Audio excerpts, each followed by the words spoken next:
I was backstage crying afterwards because I was unhappy. That's Michael Jackson. His own words, said 10 years after the fact to Oprah Winfrey in front of 90 million people. Not a rumor, not a tabloid story, not something a biographer pieced together from second-hand accounts. He said it himself. The night is May 16th, 1983. Motown 25. Yesterday, Today and Forever has just aired on NBC. 47 million Americans watched Michael Jackson perform Billie Jean in a sequined jacket, a black fedora, and a single white glove. They watched him slide backward across the stage in a way that looked physically impossible. They watched the crowd erupt. They watched Berry Gordy cry. They watched something that, in the decades since, would be called the greatest performance in the history of television. And Michael Jackson went backstage and cried. Because he thought he hadn't held the toe stand long enough. Because the spin at the end hadn't frozen the way he'd rehearsed it. Because the version of that performance in his head, the perfect version, the one that existed in the kitchen the night before and in private rehearsal rooms for months, didn't match what had just happened on that stage. That gap, the one between what 47 million people saw and what Michael felt. That's the story nobody tells when they talk about Motown 25. But the world watching at home that night saw something completely different. Before we go any further, if you're the kind of person who wants Michael's story told with care, with real sources, and without the noise, hit subscribe. We don't do gossip here. We don't do tabloid retelling. We take our time with these stories because they deserve it. And if this is the kind of content you want more of, the like button tells us to keep going. Now, back to that night.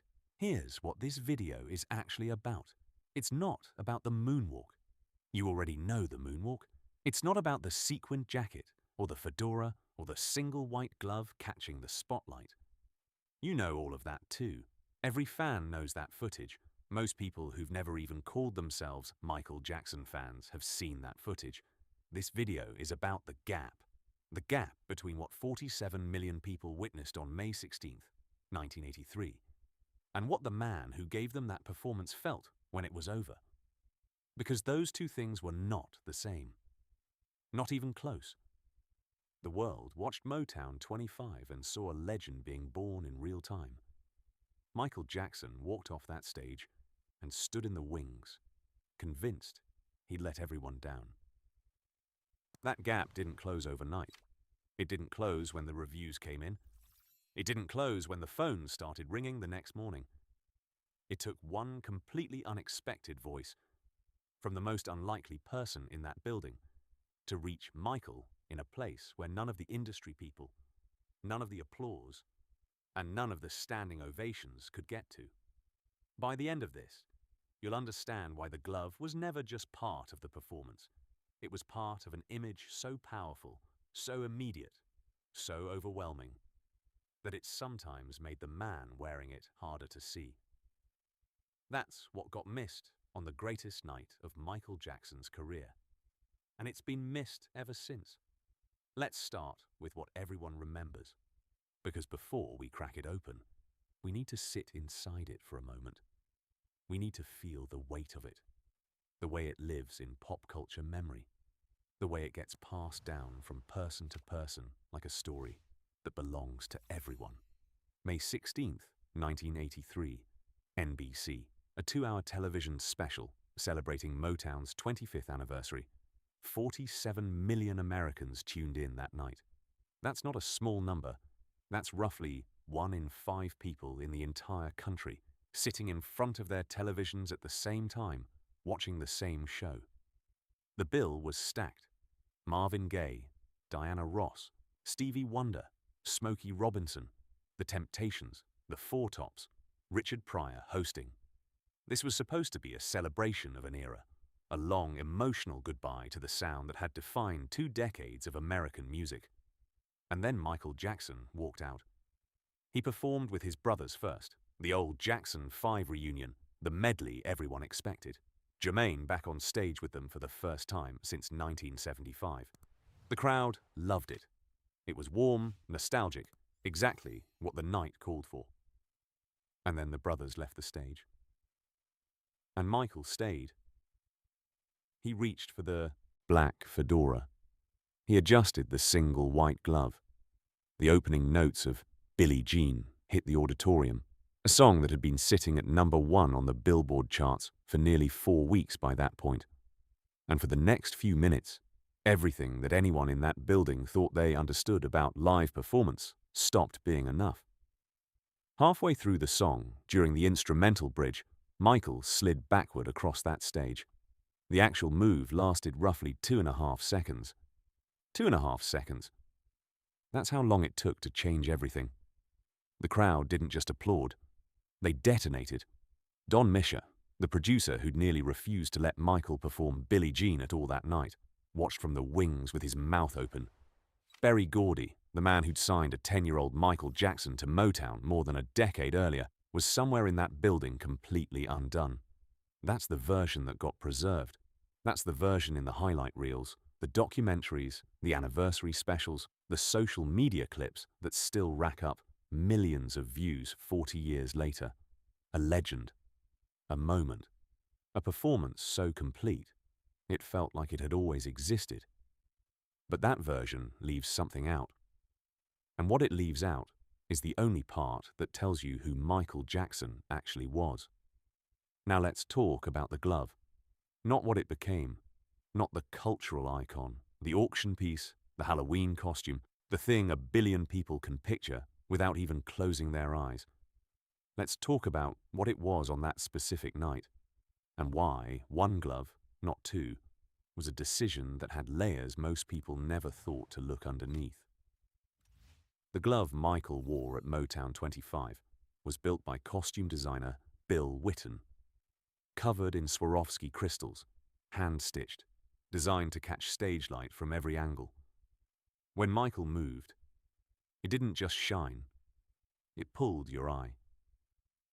Wherever the glove went, your attention followed. That was intentional. Every detail of that outfit was engineered for visibility. The sequined jacket, the white socks against the dark stage floor, the single glove on the left hand.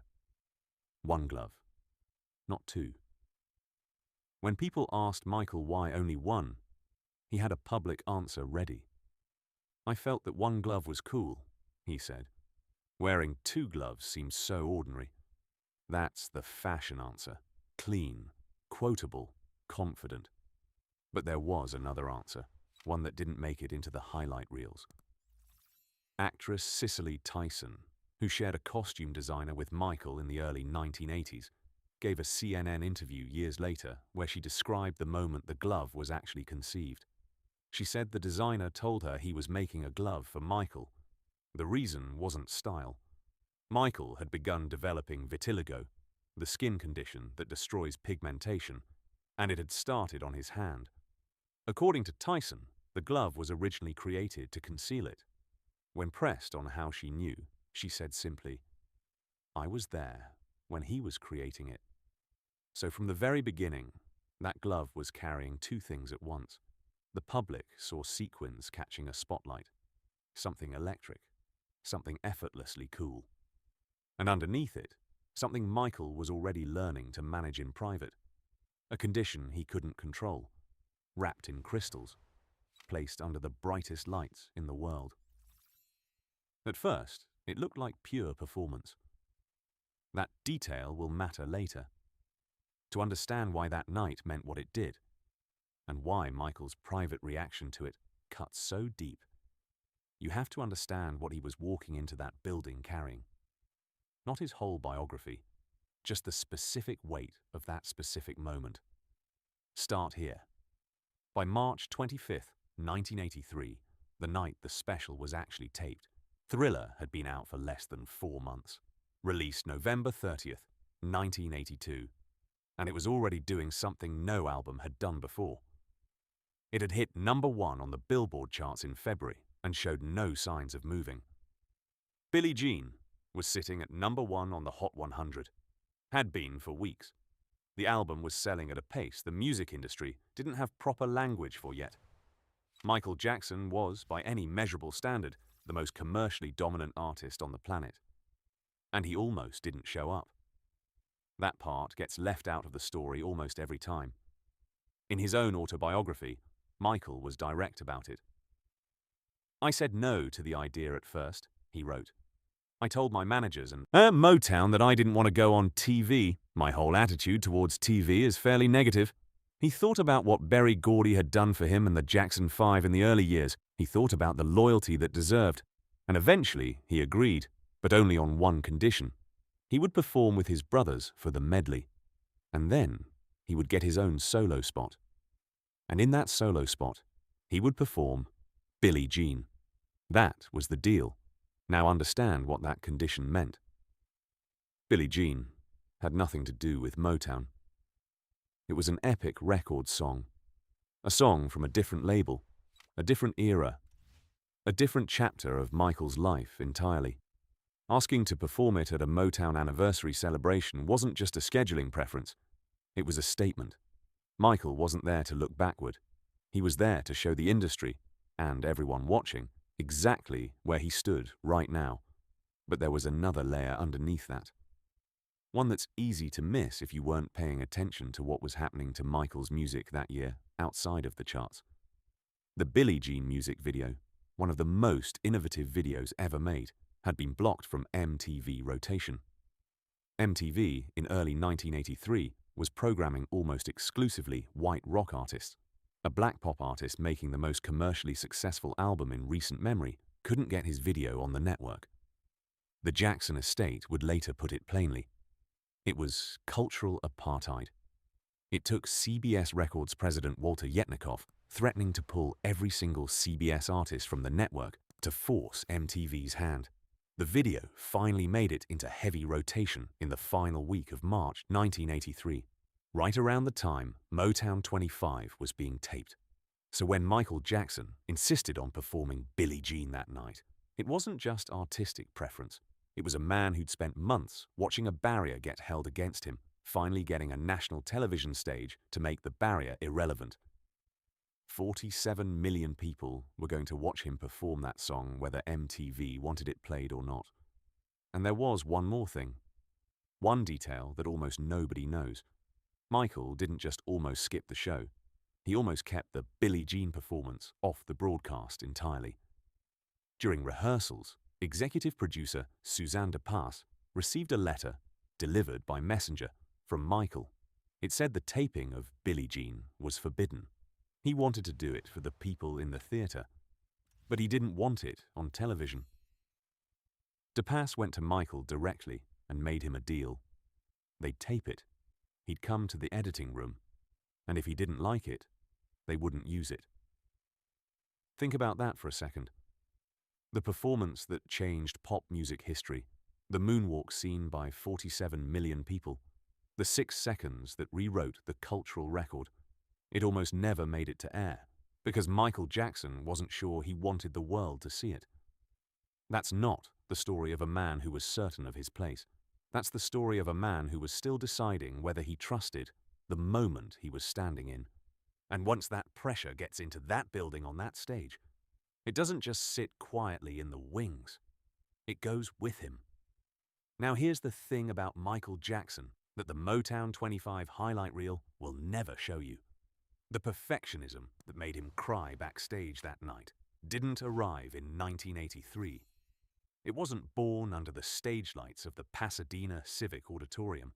It was something he'd been carrying since he was a child, since before most people in that audience had ever heard his name. Michael said it himself, not once, not quietly, in a verified 1980 interview, 3 years before Motown 25 ever happened. "I do believe deeply in perfection. I'm never satisfied. I'll cut a track or something and I come home and I say, 'No, that's not right. We got to do it over.' And then go back and back and back. Then when it's finally out, you say, 'Darn it, I should have done this. It's number 1 on the charts. You're still screaming about what you should have done.'" That quote is from 1980. 3 years before the Moonwalk. 3 years before the glove caught the spotlight. A 21-year-old man, already operating at the highest level of his industry, already talking about satisfaction as something permanently out of reach. That standard didn't come from nowhere. Michael grew up in a 2-bedroom house in Gary, Indiana, with 8 siblings and a father who ran rehearsals the way a drill sergeant runs a barracks. Joe Jackson was the architect of the Jackson 5's success, and Michael acknowledged that. He credited his father's discipline as part of what made him great. But he was also honest, in verified interviews and in his own autobiography, about what that discipline actually looked like. "We'd perform for him, and he'd critique us," Michael wrote in Moonwalk. "If you messed up, you got hit. Sometimes with a belt, sometimes with a switch." In 1993, accepting the Grammy Legend Award, one of the most public stages in the music industry, Michael said this: "My childhood was taken away from me. There was no Christmas. There were no birthdays. It was not a normal childhood. Those were exchanged for hard work, struggle and pain, and eventually material and professional success. But as an awful price." Read that again, slowly. He said it at a Grammy ceremony, on camera, in front of the industry, not to a therapist, not in a private letter, not in a rumor passed between journalists. He said it publicly, in his own words, because it was true and he wanted it heard. So by the time Michael Jackson walked onto the Motown 25 stage on March 25, 1983, he'd been performing professionally for nearly 20 years. He'd spent his entire childhood inside a system that treated imperfection as something punishable. He'd internalized a standard so absolute that a #1 record still left him screaming about what he should have done differently. That's the engine running underneath the sequined jacket and the single white glove. And there was something else pressing on Michael that night. Something the broader public wasn't tracking in real time. The MTV wall. Billie Jean was the biggest song in the country. Thriller was the biggest album on earth. And the music video for that song, a visually stunning, narratively complex piece of work, had been blocked from MTV rotation because the network was programming almost exclusively white rock artists. The Jackson estate would later describe it as cultural apartheid. It took a direct, documented threat from CBS Records president Walter Yetnikoff to force MTV's hand. Only in the final week of March 1983, right as Motown 25 was being taped, did Billie Jean finally make it into heavy rotation. Michael had just watched the industry tell him, at the peak of his commercial power, that there were still spaces he wasn't welcome in. Spaces where the gatekeepers got to decide which artists mattered and which ones didn't. And now he was standing in the wings of a concert special, about to perform that same song to 47 million people, live on national television, on his own terms. Think about what that combination of pressures actually looks like inside one person. A perfectionism so deep it predates Thriller by decades. A childhood where imperfection had a physical cost. A solo identity he'd fought to build separate from his brothers, from Motown, from the industry's idea of what he was supposed to be. A racial barrier he'd just watched get forced open, barely, by the threat of financial consequences. And a performance he'd almost refused to let anyone tape at all. All of that is sitting in the wings with him. And then there's the glove. It's still on his hand. The same glove with the Swarovski crystals, catching the last of the stage light. The same glove that publicly said one thing: style, showmanship, confidence, and privately carried another. A condition he couldn't control, wrapped in sequins, placed under the biggest lights of his career. The crowd saw a performer ready to own the moment. Michael was a person carrying everything it had taken to get there. And once that object becomes personal, the story stops being about fame. It becomes about what fame kept taking from him.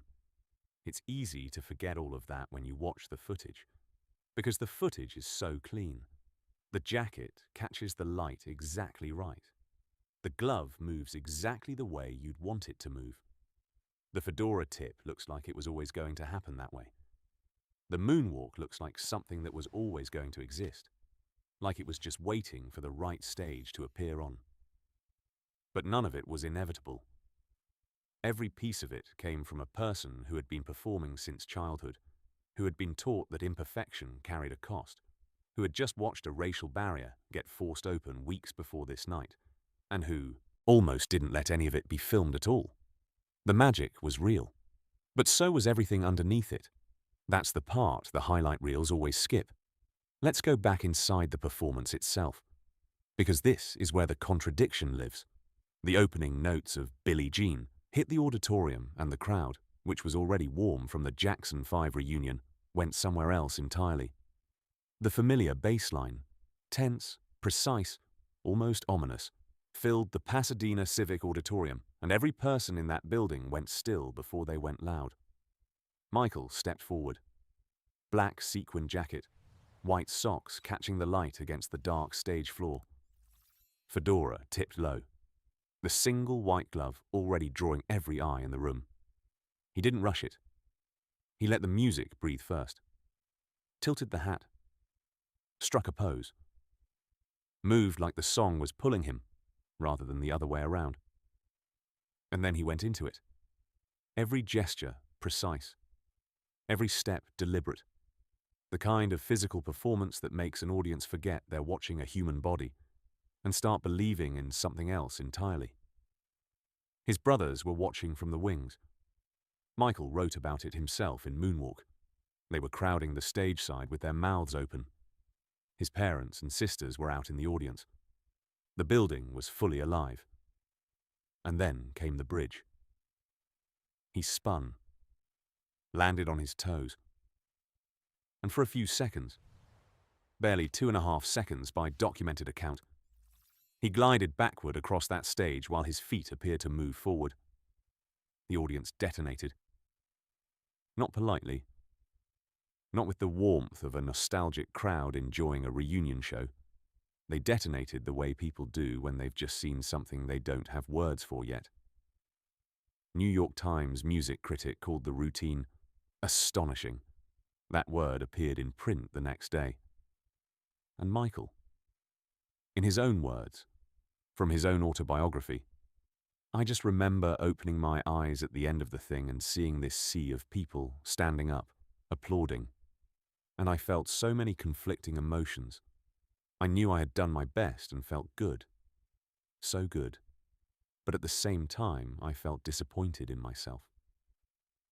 That's the contradiction sitting in the center of this whole story.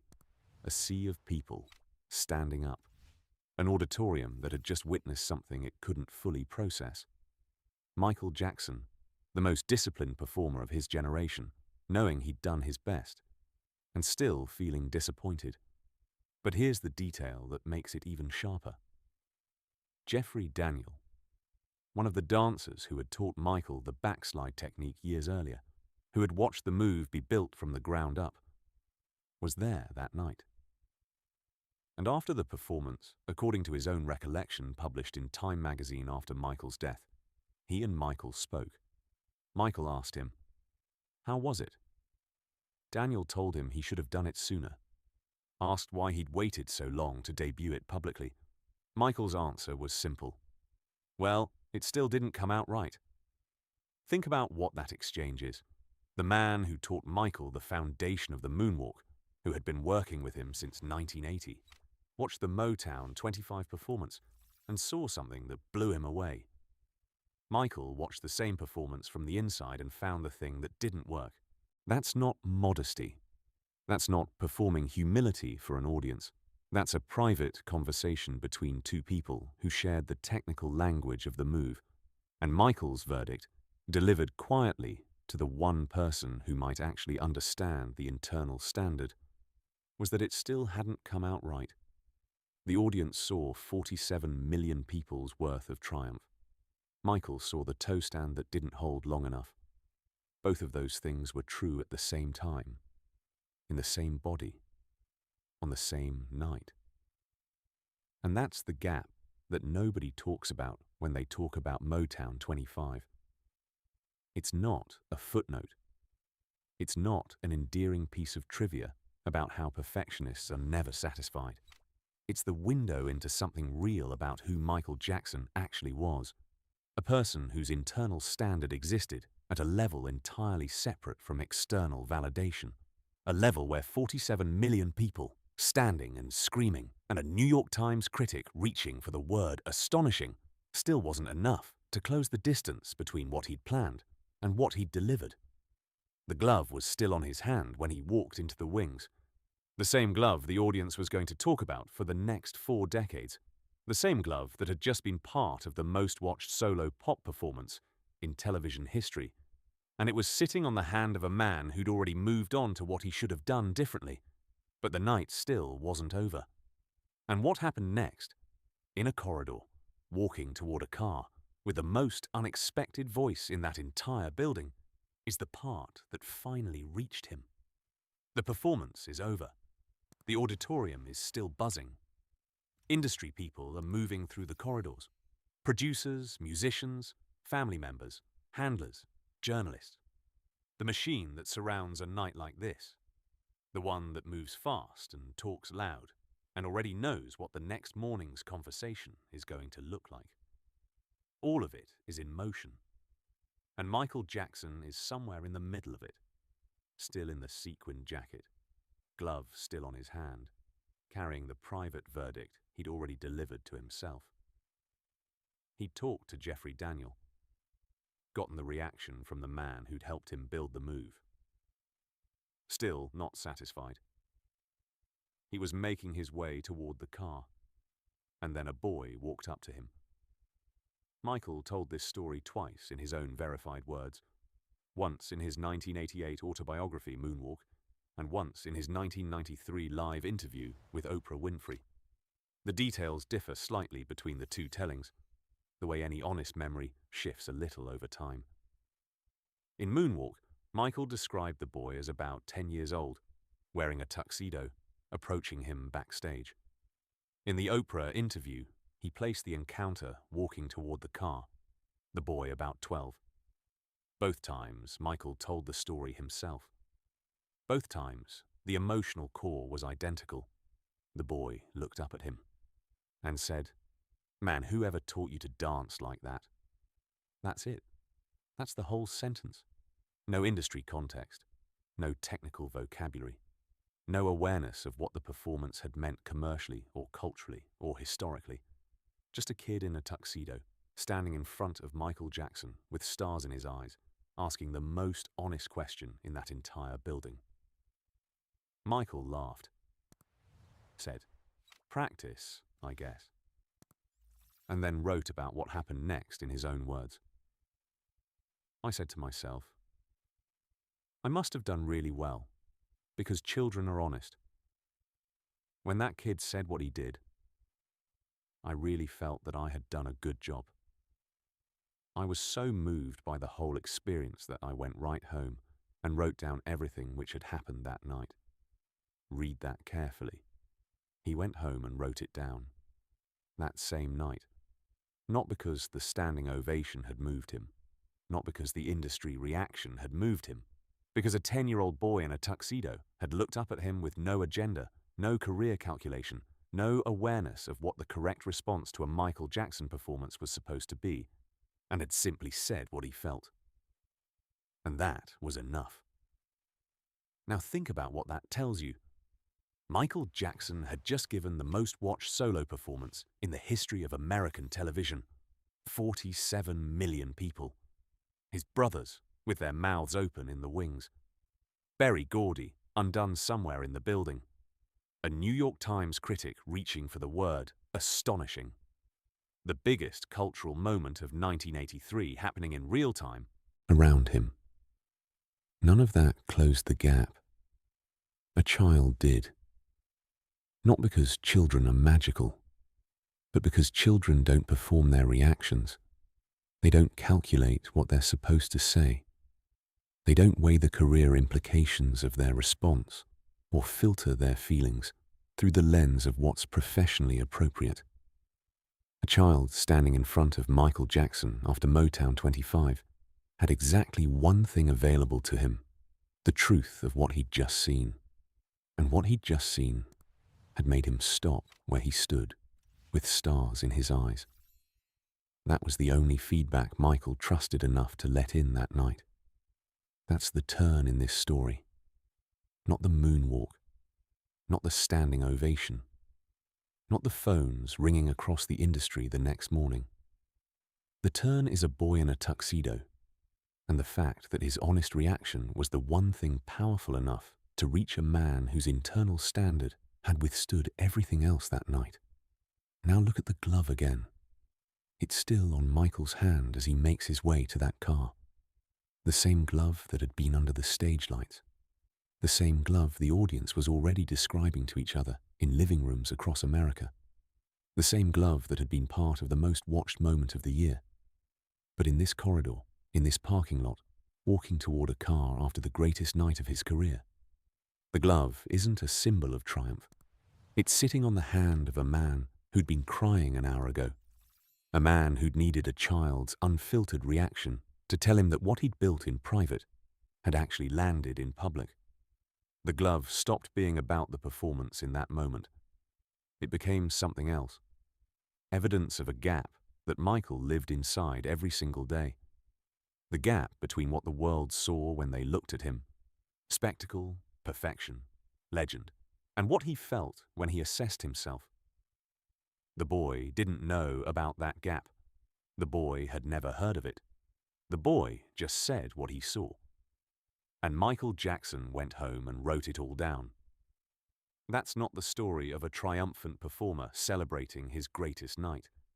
That's the story of a person who needed the most unfiltered voice in the room to finally believe that what he'd given was enough.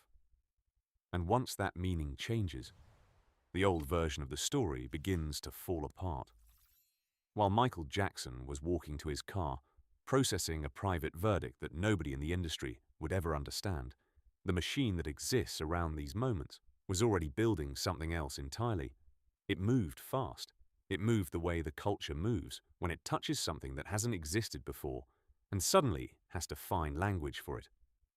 2 days after the broadcast, producer Don Miska found himself in Washington, D.C., filming a Barbara Walters interview with Nancy Reagan. He described the moment. Coming down the elevator of the hotel, everybody's talking about Michael. In the taxicab going to the White House, everybody was talking about Michael. In the East Wing, everybody's talking about Motown 25 and Michael. Not talking about the Supremes reunion, not talking about Smokey Robinson or Marvin Gaye or the historical significance of the anniversary celebration. The National Security Advisor's Office, the White House East Wing. Everyone talking about Michael. The morning after the broadcast, strangers talked about the show. On the streets, in subway stations and at their jobs. Everyone was screaming about the scene-stealing moonwalk moves of Michael Jackson. The narrative was already forming. The myth was already being built. And it was being built in direct opposition to what Michael actually felt inside. Because here's what was happening simultaneously in the record industry. Thriller sales surged. Not gradually. Dramatically. Following the Motown 25 performance, sales of the album significantly increased, selling 1 million copies worldwide per week. An album that had already been sitting at number 1 for 10 consecutive weeks before Motown 25 even aired. An album that was already the biggest commercial force in music. Now it had something more. It had a moment, a visual, something that couldn't be unseen. The performance and Jackson's pervasive presence on MTV were credited with keeping Thriller at number 1 well into June. The machine was working perfectly. The sales were climbing. The narrative was spreading. The image of Michael Jackson moonwalking across that stage was being replayed and analyzed and copied in living rooms across America. Kids in schoolyards were trying to do it. Adults were trying to understand how it was even possible. And the industry was rewarding it. The morning after it aired, the show became an immediate water cooler sensation and was a flashpoint cultural event. The special would win an Emmy, a Peabody, Awards and accolades stacking up for the production, for the performance, for everything surrounding it. Everyone was celebrating the greatest pop moment in television history. Meanwhile, the person at the center of it was at home, still processing a moment where 47 million people stood up. And he felt disappointed in himself. That's the gap nobody in that machine could see. Because the machine doesn't work on Michael's internal standard. It doesn't care about the toe stand that didn't hold as long as he'd planned. It doesn't measure success by whether the artist feels satisfied. It measures success by how the world responds, by sales, by viewership, by the way a moment spreads through the culture and becomes unmissable. By those metrics, Motown 25 was a complete success. But Michael wasn't operating on those metrics. He was operating on something private and absolute, a perfectionism that had been installed in him since childhood, that had no off switch, that wouldn't accept what 47 million people were currently calling triumph. So while the industry was building one story, the story of a legend being born, a moment that changed everything, a young man stepping into his rightful place at the top of music, Michael was living inside a different story. A story where a performance he was already disappointed in was being transformed into mythology, where the gap between his internal experience and external celebration was growing wider by the hour. The glove was still on his hand. Now it was on the hand of a man who just watched his greatest night get consumed by a machine that had its own idea of what that night meant. The machine didn't want Michael's truth. The machine wanted the mythology. The machine wanted the impact. The machine wanted the sales numbers and the water cooler conversations and the Emmy Awards. And Michael Jackson found himself standing inside a moment where he had no choice but to watch the thing he'd built get turned into something he didn't fully recognize. That's not the story of a triumphant performer. That's the story of a person watching their private experience get publicly rewritten in real time. And the night wasn't even over yet. Because somewhere in the chaos of that first wave, in the elevator rides and the taxicabs and the streets and the living rooms where people couldn't stop talking about what they'd just seen, there was someone else paying attention. Someone who'd been watching the same performance, from a different vantage point entirely. Someone whose opinion carried a weight that no award or sales number could match. And that person was about to reach out. Here's the thing about machines built on performance and spectacle. They move fast. They move automatically. They don't wait for the person at the center of them to catch their breath. They don't stop to ask whether the person wearing the glove has actually convinced themselves yet that the moment was worth all the pressure that led up to it. The machine just keeps moving. It builds the narrative. It spreads the image. It turns a 2.5-second dance move into mythology. And the person at the center of it is expected to simply exist inside that mythology, accept it, maybe even enjoy it. But what happens when the person inside isn't actually convinced that the mythology is true? That's when it matters who else is paying attention. Not the industry people, not the producers or the handlers or the people building the commercial narrative. Someone else. Someone who was watching for a different reason entirely. You have to understand who Fred Astaire was to Michael Jackson. Not just a legendary dancer, the legendary dancer. The man whose work had defined what dancing on a stage could be. The standard against which all other dancers measured themselves. The person who had set the bar so high that it seemed almost permanently out of reach. Michael had studied him, had watched his films, had internalized the precision, the control, the way Astaire made the impossible look effortless. And now, at age 25, Michael had just delivered what was being called the greatest performance of his generation, and he couldn't feel it. The day after the broadcast, the phone rang. Michael's first reaction was, "Oh, come on," incredulous that Astaire was actually calling. Astaire was 84 years old. He'd filmed his last movie 2 years earlier. He didn't need to call anyone. He didn't owe anyone anything. But he called. And these were his exact words from Michael's own account in Moonwalk. "You're a hell of a mover. Man, you really put them on their asses last night." That's not industry speak. That's not the language of the machine that builds myths and sells albums and keeps things trending. That's one dancer talking to another. One perfectionist talking to someone he recognized as being cut from the same cloth. But Astaire didn't stop there.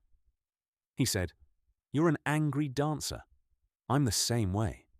I used to do the same thing with my cane." Read that sentence carefully. You're an angry dancer. Not proud. Not triumphant. Angry. Fred Astaire was saying that he saw something in Michael's movement that went beyond technical perfection. He saw intensity. He saw dissatisfaction. He saw a person pushing themselves, not because they were trying to please an audience, but because they were trying to reach something inside themselves that they couldn't quite touch. And Astaire recognized it because he'd spent 70 years of his own life doing the exact same thing. Then he continued, "I watched the special last night. I taped it, and I watched it again this morning. You're a hell of a mover." He taped it. He watched it twice. He came back to it. This wasn't a casual compliment tossed out to be kind. This was attention paid by someone who understood what it cost to do what Michael had done. And Michael's response, in his own words, cut straight to the heart of it. It was the greatest compliment I had ever received in my life, and the only one I had ever wanted to believe. The only one he'd ever wanted to believe. Not the standing ovation, not the 47 million viewers, not the sales numbers or the water cooler conversations or the Emmy that would come later, not the little boy with stars in his eyes, not even the industry people congratulating him in the corridors. Fred Astaire. Because Fred Astaire was the only person in that entire building, in the entire world really, whose internal standard might actually match Michael's own. The only person who could look at what Michael had done and say, "I see the anger in that," without needing it explained. The only person who had spent a lifetime chasing something that was always just slightly out of reach, and who could therefore recognize it in someone else. And by calling Michael, Astaire was saying something simple. I see you. Not the mythology, not the legend. You, the person doing this work, because you can't stop yourself from trying to reach what you're reaching for. That phone call reached Michael in a place that 47 million people couldn't reach. That phone call was the one that actually landed. Because it came from someone who understood that real validation doesn't come from the machine. It comes from someone who spent their life in the same pursuit, and who recognizes that pursuit when they see it. The glove was still on his hand. Now it was on the hand of a man who'd finally heard from the one person he needed to hear from. Think about what Michael said when he described what Fred Astaire's call meant to him. That was my real reward. Not the Emmy, not the sales numbers, not the 47 million viewers or the water cooler conversations, or the way the entire culture suddenly knew his name. Not even the standing ovation or Berry Gordy's tears or Don Miska's decision to fight for his performance. Fred Astaire's call was the real reward.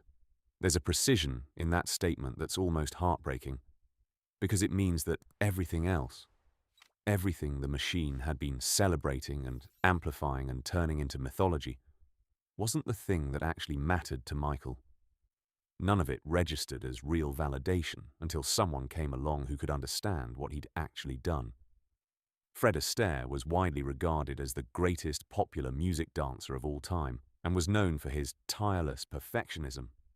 He wasn't just any figure. He was the figure. The one that every dancer who came after him had to measure themselves against.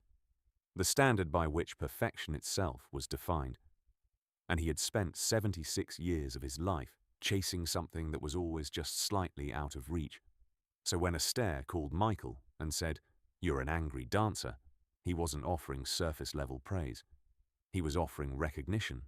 He was saying, "I see what you're actually doing here. I see the thing you're reaching for. I see that it's not about the applause. I see that it's about something else entirely." Michael understood that immediately, because that was exactly what he'd been trying to do. Not perform for an audience, but reach for something inside himself that demanded to be expressed. And he'd been measuring his success or failure by how close he'd gotten to that thing, not by how the audience responded to it. The machine couldn't see that. The machine could only see results. Audience size, sales numbers, cultural impact. The machine measured Michael's night by metrics that had nothing to do with what Michael was actually doing internally. But Astaire could see it. And by calling Michael and saying what he said, Astaire was confirming something Michael desperately needed to believe, that the thing he was reaching for was real. That someone who understood perfectionism at the deepest level could look at his performance and say, "Yes, that's the real thing. Not the mythology, the real thing." And that changed something. Because suddenly Michael wasn't just performing a role assigned to him by the culture. He wasn't just a young man who'd been chosen by the machine to be the face of a moment. He was a craftsperson, a dancer, someone who'd been trained since childhood to push towards something that was almost impossible to reach, and who'd just come closer to reaching it than he'd ever come before. And now the one person whose opinion could actually matter, the one person whose entire life had been a study in the same pursuit, had called to say, "I see you." Michael described Astaire's call as the greatest compliment I had ever received in my life, and the only one I had ever wanted to believe. The only one he'd ever wanted to believe. Not because the others weren't real, but because they were measuring him by the wrong metric. The machine was applauding what it saw. Astaire was confirming what Michael felt. And those are two completely different things. Decades later, when Michael wrote his autobiography Moonwalk and published it in 1988, he dedicated it posthumously to Fred Astaire. Not to Berry Gordy, who'd given him his first career. Not to Quincy Jones, who'd produced Thriller. Not to the industry, or the culture, or the people who'd made him famous. To the one person who'd seen him, really seen him, when it mattered most. That's what the turning point was. Not the performance itself. The moment when the right person witnessed it. Now let's talk about what happened to this night over time. Decades later, the Motown 25 performance remains the definitive dividing line in pop history. The moment Michael Jackson officially solidified his status as a global icon and history maker. That's how the culture has chosen to remember it. Not as a moment where someone performed brilliantly and then cried backstage, but as the moment when a legend was officially born. A before and after. A line drawn in the sand. 35% of all TV owners in the United States tuned in to see the special. Almost 1 in 3 American households. 47 million people. All of them watching the same thing at the same time. All of them becoming part of a collective memory that would define American pop culture for the next 4 decades. And how has that memory been preserved? Nearly half a century later, it's still a moment people still talk about. Not just in music history circles, in living rooms, in classrooms, in conversations about what excellence actually looks like. The Moonwalk has become so thoroughly embedded in global pop culture that it's almost impossible to overstate its cultural weight. But here's what's interesting about how this night has been remembered versus how it was actually experienced. Michael himself acknowledged on multiple occasions, including his 1988 autobiography Moonwalk, that he was dissatisfied with the performance afterward, feeling he didn't hold his toe stand long enough. Yet the rest of the world knew they had just witnessed the birth of a global deity. That sentence contains the entire story. Right there. The world versus Michael. The mythology versus the reality.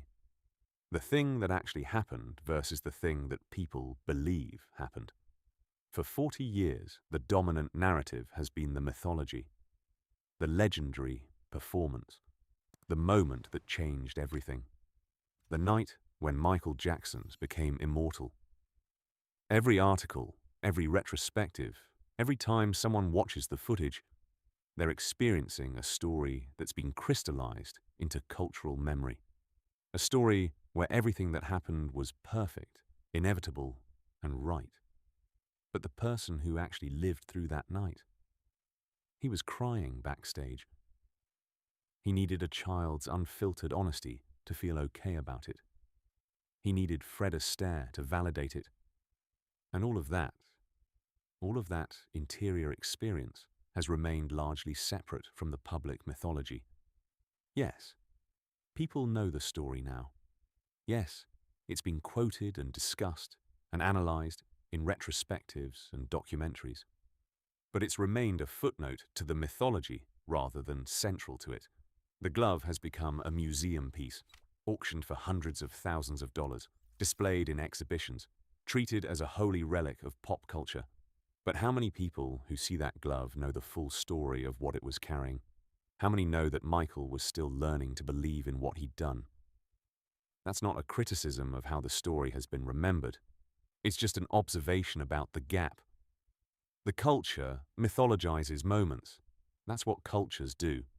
They take a raw experience and they turn it into a story that's useful to them, a story that makes sense, a story that can be told and retold until it becomes completely solid. And Motown 25 became such a powerful myth that it's almost completely absorbed the human experience underneath it. Michael Jackson walked off that stage as a man who just delivered the most watched solo performance in television history, and he felt like he'd failed. 40 years later, the culture has decided he was right, but for completely different reasons than he thought. The culture says he succeeded because he delivered a legendary moment that would echo through the decades. Michael would say, if we're being honest about what he actually felt, that he succeeded because he reached for something real. And for once, someone saw it. The mythology has its own weight now. It's carried forward by 40 years of repetition and cultural significance. But underneath it, if you look closely enough, you can still see the original moment. A person pushing towards something, needing to believe in it, finally finding one voice that confirmed it was real. That's the part that never made it into the mythology. The glove is still out there. That's the strange epilogue to this story. The white glove that Michael wore on that stage in 1983 is still out there, scattered across the world in private collections and auction houses. The sequined glove from the Motown 25 Moonwalk sold at Julien's auctions for $420,000. Other versions, believed to date from around 1984 and possibly stage-worn, continue to surface and be auctioned off. It's been fractured, dispersed, turned into a commodity. The thing that Michael wore on the most important night of his life has been broken apart and distributed across the world like religious relics, each piece treated as sacred, each piece assigned a monetary value that attempts to capture the uncapturable. The glove is described as a custom-sewn, off-white cloth glove encrusted with iridescent crystal rhinestone beading and featuring a single snap closure. That clinical description. That's what's left when you try to reduce a symbol to its component parts. Michael gifted one of them to a close artistic collaborator.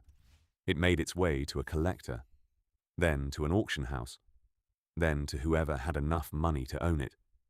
And now it's being sold again. And again. And again. This is what happens to objects when they become legendary. They stop belonging to the person who wore them. They become property, history, museum pieces, proof that something happened. But the glove couldn't carry the real story. It can tell you what Michael was wearing. It can tell you that he was thinking about visibility, about catching the light, about making sure every movement was seen. It can tell you that he understood the mechanics of performance, what works on stage, what catches an eye, what makes a silhouette readable from 47 million living rooms. What it can't tell you is what Michael felt when he saw that sea of people standing up. What it can't tell you is the shame of not meeting your own standard. What it can't tell you is the relief of hearing Fred Astaire's voice on the phone. The glove has become the most visible part of the story, the thing people recognize, the symbol that gets reproduced and discussed and auctioned and displayed. But it's also the thing that obscures the story, because it lets us believe that what we're seeing is what actually happened, that the exterior matched the interior, that the triumph was real. The glove is still out there, but the story underneath it has taken 4 decades to finally start being heard. But don't end the story with the auction house. Don't end it with the glove behind glass, or a price tag, or a collector holding a piece of fabric that once caught the brightest stage light in America. End it earlier. End it before the broadcast. Before the phone call from Fred Astaire. Before the little boy in the tuxedo looked up at Michael and said the sentence that finally reached him. End it in the rehearsal room. A quiet room. A hard floor. A mirror. Tape marks on the ground. Shoes sliding, stopping, correcting, trying again. No 47 million people. No standing ovation. No industry people waiting in the wings. No culture ready to call it history. Just Michael Jackson, alone with the move.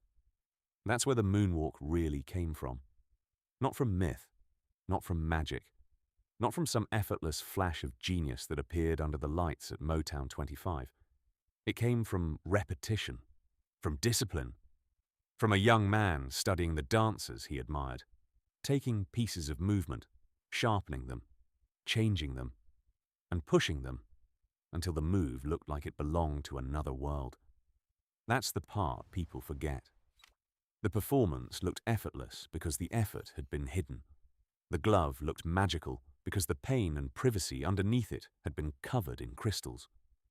The moment looked inevitable because Michael had worked so long that the work disappeared. And maybe that's the most honest way to remember him. Not only as the man in the sequined jacket, sliding backward while America held its breath, but as the person before that moment. The person rehearsing when nobody was clapping. The person trying the spin again because it still didn't feel right. The person chasing a standard so high that even one of the greatest performances ever captured on television could leave him thinking about the part he wished he'd done better. That was Michael Jackson. Not just the spectacle, the worker behind the spectacle, the artist before the applause, the human being inside the image. So when you watch Motown 25 again, watch the glove, watch slide, watch the crowd rise. But remember the rehearsal room too. Because before the world saw a legend, there was a person alone on a floor, trying one more time. And maybe that's why this story still matters.